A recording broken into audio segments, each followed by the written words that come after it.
Bonjour à tous, j'espère que vous allez bien.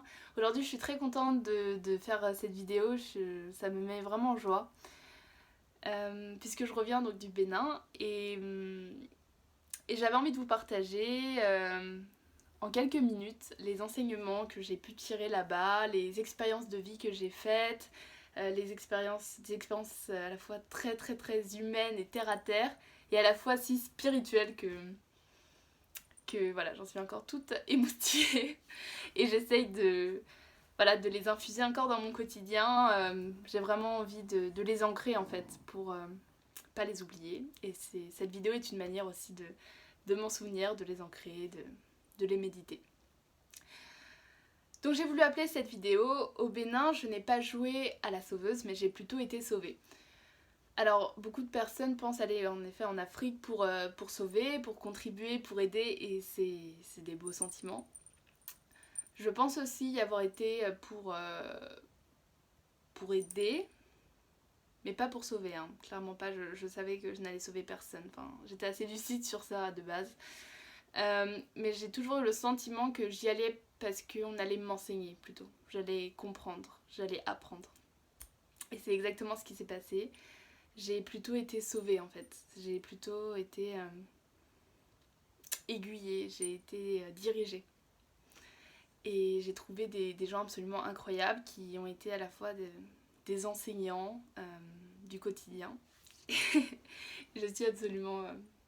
ouais, non, j'ai pas de mots pour décrire le sentiment de reconnaissance que j'ai pour ces personnes qui se reconnaîtront et qui le savent déjà. Alors, avant de partir au Bénin, j'étais une jeune fille assez angoissée, qui se posait beaucoup de questions à la minute. J'étais assez renfermée avec le recul. Je partageais ce que je voulais montrer de moi-même. Voilà, une certaine image que je voulais montrer aux autres qui était très contrôlée avec le recul.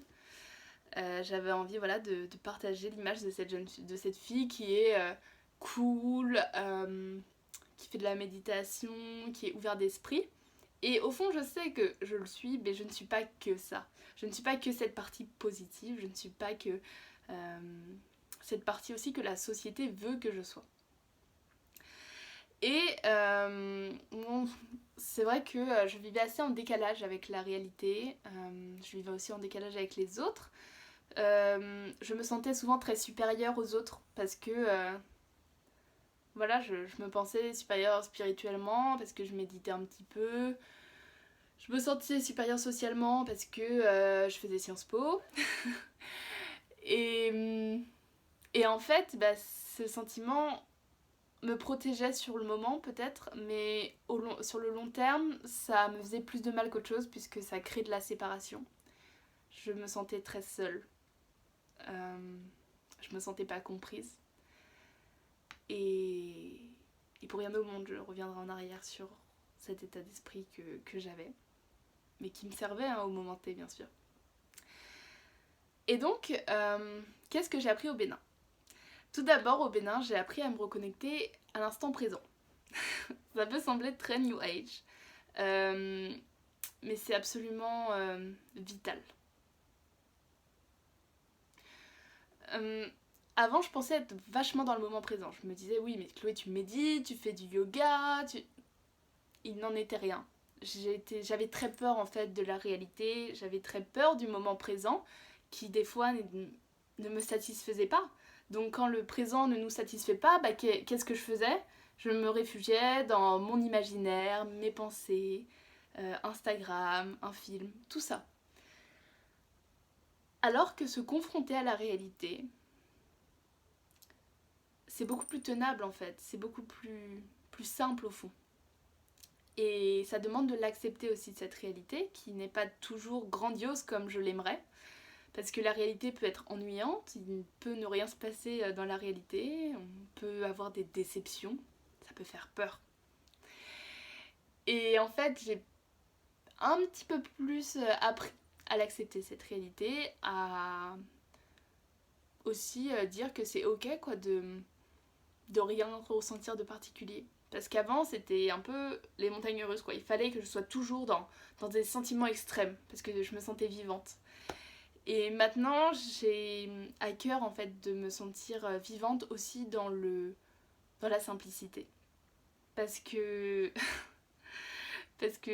j'en ai marre, ça prend trop d'énergie quoi de vivre en dehors de la réalité. Et puis on est tout le temps déçu quoi. Donc vivre dans l'instant présent, vivre peut-être plus lentement, parce que c'est vrai que quand on vit à toute allure, on vit aussi en décalage avec la réalité. Parce que la nature, c'est lent. Les saisons, elles passent lentement. Nous sommes lents. L'humain est lent. Et ça, c'est mon amie Marianne qui me l'a dit et je trouve ça tellement pertinent et vrai.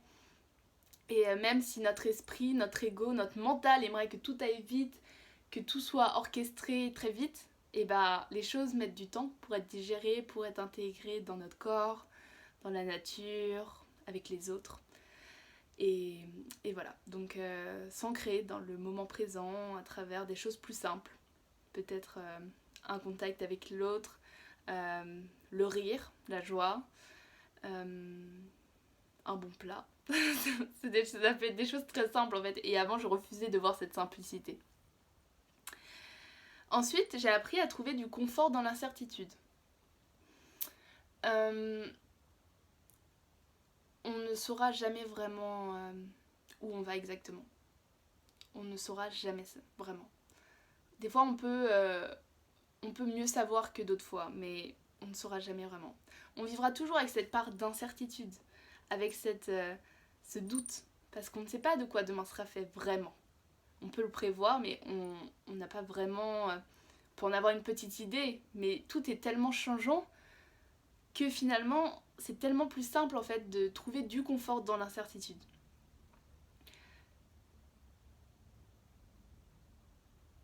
Et ça donne de la confiance aussi. Parce que tout orchestré d'avance, c'est une forme de contrôle. On a envie de tout contrôler, mais ça ne sera jamais possible. Alors, encore un mot très New Age, mais le lâcher prise, le vrai fait de lâcher prise, d'arrêter avec ces attentes interminables qu'on a pour demain, pour cet événement, pour tout, et bah ça permet de trouver tellement plus de confiance. Plus de confiance dans la vie, de se lever le matin avec un cœur moins lourd, de lâcher avec ce goût amer qu'on a dans la bouche parce qu'on est déçu. Et donc voilà, je me lève chaque matin, enfin de plus en plus, avec plus de lâcher prise, puisque je ne sais pas vraiment de quoi sera fait demain et je ne le saurai jamais. Et j'accepte. Et j'ai confiance. Ce que j'ai appris aussi au Bénin, c'est de me prioriser. Encore une fois, avant, je pensais que je me priorisais. Je pensais que je me donnais du temps, je prenais soin de moi, que je prenais soin de mon mental par la méditation, le yoga. Mais j'oubliais le plus important en fait. J'oubliais l'essence même de ce que j'aimais faire.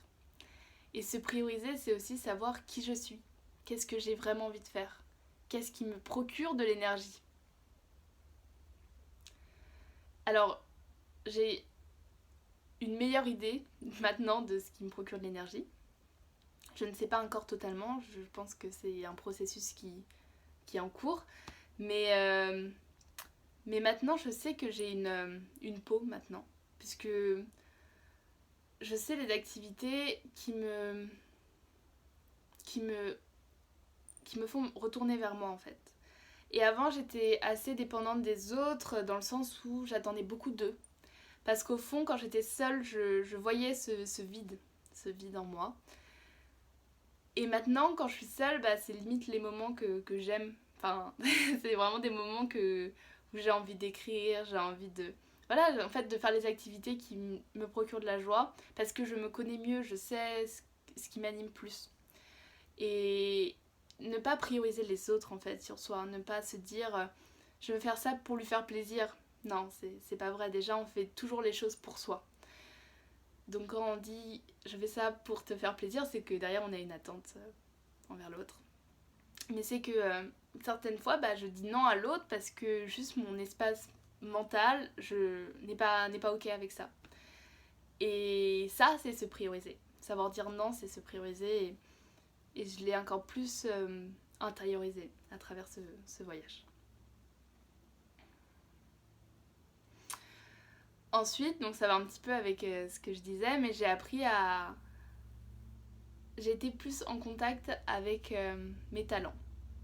Parce que je pense que chacun d'entre nous, on a tous nos talents. Ils nous sont propres, nos zones de génie, qui nous font briller. Et c'est pas forcément ce que les autres attendent de nous. Et moi, j'ai eu la chance de tomber sur 2 amis incroyables qui m'ont dit mais c'est ok, qui m'ont dit là tu as du talent, là tu excelles, continue, fais-toi confiance. Une amie m'a dit suis ton intuition, tu sais qu'elle est là et qu'elle est vraie, et pourquoi tu ne la suis pas, tu la vois, alors crois en elle. Et le fait que ces 2 personnes me disent de suivre ma voie, m'encouragent tous les jours et me disent qu'elles sont fières de moi, et bah ça a tellement aidé, ça m'a tellement aidé. La confiance en soi, on en parle beaucoup comme un processus interne, comme un processus où on doit être seul aux commandes, mais en fait, je pense pas que ça soit ça. Je pense que les autres aussi nous donnent confiance en nous, nous font nous révéler, nous révèlent nos talents, voient des fois en nous des choses que nous-mêmes on ne voit pas. Alors, il faut aussi leur faire confiance et je pense que c'est très en lien avec le fait de ne pas les rejeter, d'être en lien toujours avec les autres, parce que les autres, ce ne sont pas nos ennemis, ce sont juste des révélateurs de conscience pour nous. Parce qu'ils peuvent nous dire des choses qui nous font plaisir, révéler nos talents, mais quand ils appuient sur des choses qui nous font mal, ça nous permet aussi de voir qu'il y a encore du travail, un cheminement, des choses qui sont encore très douloureuses. Et ça nous permet aussi de travailler. Pour conclure, je dirais que le Bénin, ça a été un accélérateur de conscience pour moi. Je pense pas qu'on ait besoin d'aller au Bénin ou de voyager pour vivre ce genre d'expérience. Super.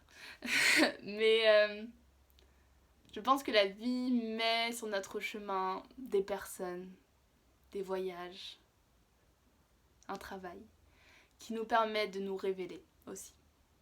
Et je suis partie de la France en janvier avec le cœur lourd, avec plein de questionnements, et j'ai trouvé la majorité de mes réponses.